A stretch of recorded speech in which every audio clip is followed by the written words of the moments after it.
I'm Holly Michael, editor and publisher of the Twin Creek Times, and this is our preview for July 29.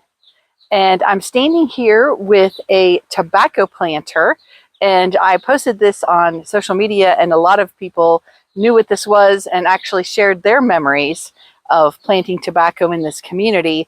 And that's what my feature story is this week, both the history going back to the 1800s of tobacco in this community, but also in the 20th century, a lot of memories of people who are still here who planted tobacco as a cash crop in this community. And if you look at this tobacco planter, you can see there's a drum here for water. So when every plant was put in, there would be a little bit of water that went right in there with it.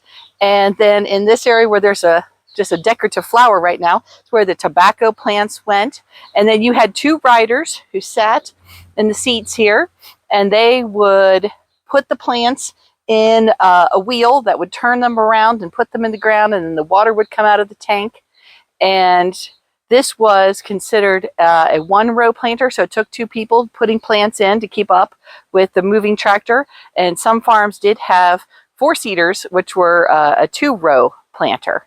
And again, lots of memories from people in the community about raising tobacco. And I think it's an interesting part of our local heritage that maybe a lot of people didn't know about. Our list this week comes from the Germantown Historical Society. So I go through a number of interesting attractions, and really it's a space that you need to visit and soak in the whole thing and find areas of interest to you. But I highlighted a few things, both things that you would expect to find in the Germantown Historical Society and a couple things that you might be very surprised are there. Got a number of events coming up this weekend and on into next week. Next week will be the Meet the Teams event by the Valley View Athletic Boosters, and this will be an opportunity to see the young athletes who are participating in fall sports, but there also will be food trucks and inflatables, so it's going to be a fun activity for the whole community.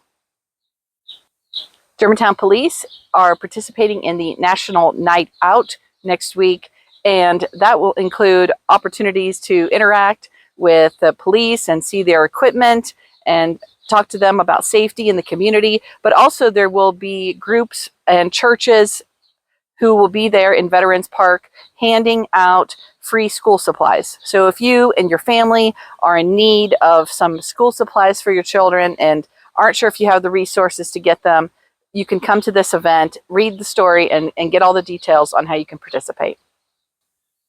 Germantown Fire Department and EMS is hosting a hog raffle that will end at the end of August, and you can win a processed hog and a freezer to store it in. So it's a great opportunity to get some meat and to support the fire and EMS in Germantown.